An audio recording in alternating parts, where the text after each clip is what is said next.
Representative Fairley, thank you for being here with me today. Now, you filed a bill, House Bill 1481, relating to cell phones in schools. Walk me through what specifically would the bill change? Of course. Well, thanks so Michael for having me on today. I'm so glad to talk about this bill. Essentially, simply put, what this bill is doing is prohibiting smart devices on school campuses. And so we're really trying to keep and maintain local control here for the school districts, but trying for the state to come in to prohibit this distraction that we're seeing through smart devices all across our country and even across Texas on these school campuses. And so the idea is that the state would come in. This bill is going to prohibit smart devices, smartphones from being out in a classroom. And that's really just to get kids back to learning math, science, and reading and what we want our kids to learn in public schools. And what would the punishment be if this law is violated, whether it be students or parents? What would the punishment be? So we have not nailed down in the legislation what the actual punishment would be. Obviously, we want this to be a friendly bill that is pro parents and pro pub ed and also pro local control. And so those final legalities of how what punishments will be in place are still being drafted, but I will keep you updated. Well, I do want to ask, I know the bill talks about, local governments, school boards. Would the punishment for a violation come from the school board, or is it something you plan on having put in the bill itself? So again, right now we're still deciding if that's going to be the school board or if that would be the state. There's been several versions and different stakeholders involved in the conversation about what would be best for public schools, and even conversations with my local districts about what's best when implementing this policy and making sure that it's actually effective and we're not just fear mongering, etc. So the idea would be essentially deciding if we're going to allow the ISDs to implement what punishment they think and deem is necessary, or the state. But the idea is, frankly, to keep this as local as possible.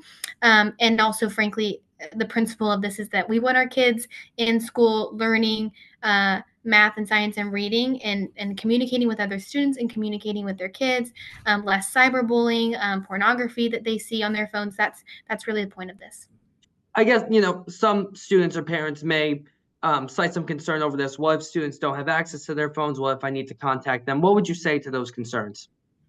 Totally. Well, first off, I would say, we're working in tandem with parents right now to make sure they feel good about this bill and that they feel like they have proper communication to reach their kids. And so there's been conversations about if a parent needs to reach their kids in school, we've always, before phones, we did it through the principal and we worked just fine. And so I think going back to making sure parents feel like they have a process to reach to their kids in case there is an emergency. I mean, of course, we want parents to be able to have good communication line with their schools and also with their kids. And so there's just a boundary there about what's appropriate and what's not. And so right now, just talking through if parents have concerns, discussing, well, what are the implementations that the school districts are going to do so that the parents feel like they can communicate with their kids if there's an emergency, because of course that's important.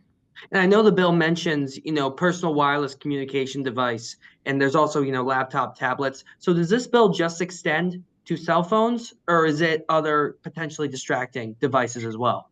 So right now, we are planning on doing all smart devices. I know right now the language may not totally reflect that because we have a few edits that we're going to have. But right now, the idea would be, if it was an Apple Watch or a smartphone, anything that's frankly distracting in classes, we don't want out in the schoolroom. And what have you heard from schools in your district up in the Panhandle regarding this bill?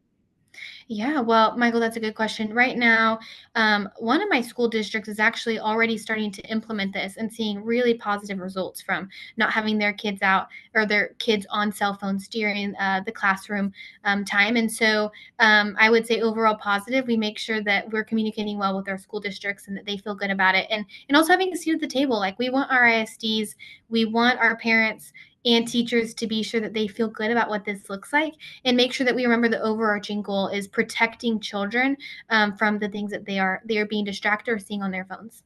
I'm curious, when you look at education as a whole, do you feel that cell phones are the biggest issue right now, or there are other issues that you want to address in the legislature as well?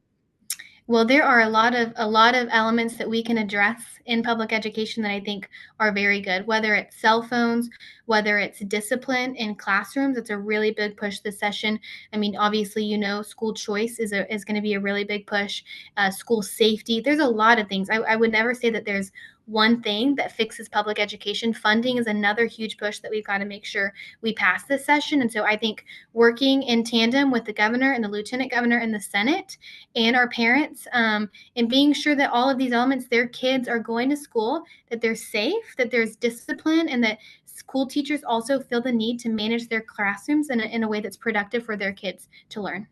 And in terms of, what's next for this bill, what have you heard from your colleagues in the House in terms of support? The support has been overall very, very good and welcomed. I think, especially bipartisan. I mean, this is not just a Republican view. This is across the table. We are seeing parents and young people and folks waking up and realizing that kids who are addicted to their cell phones, it's not good for them. And the reality is that we have to make sure, not just we as in government, but just as individuals with kids, we have to make sure that what they're being exposed to on the internet and social media is monitored and it's good for them. And so far the support has been very positive. Is there anything else you'd like for our audience to know on House Bill 1481? I think right now, mainly just that we are excited about this is a really huge Republican policy. I mean, it's passed in about 14 other states. 68% of parents support kids not being on their phones during classrooms. And so right now, the idea is that we are pushing for a conservative policy that's protecting kids and making sure that when they go to the classroom and when they go to school, they're able to focus on the curriculum that their parents sent them there to.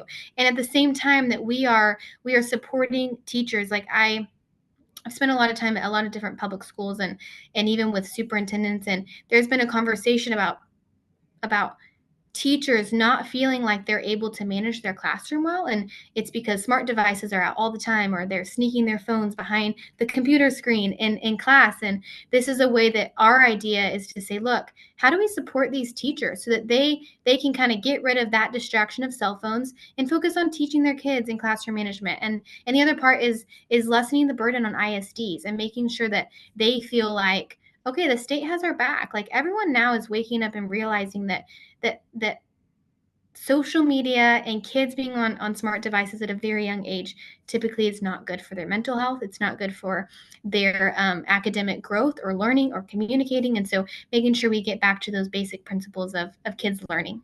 I do want to ask you this. Do you feel Yeah. that cell phones can be used for positives in any way in the classroom? Oh, 100%. I mean, if you look at the future of technology and AI, it is incredible. It is amazing. And in fact, I have some AI bills that we're working on, and I really think it's incredible, the future of technology and even phones. But there's a balance. I mean, you have to have boundaries. And when you look at seventh graders and sixth graders that are scrolling on TikTok and being exposed to pornography and cyberbullying, it's not okay. And we want to protect those kids from that.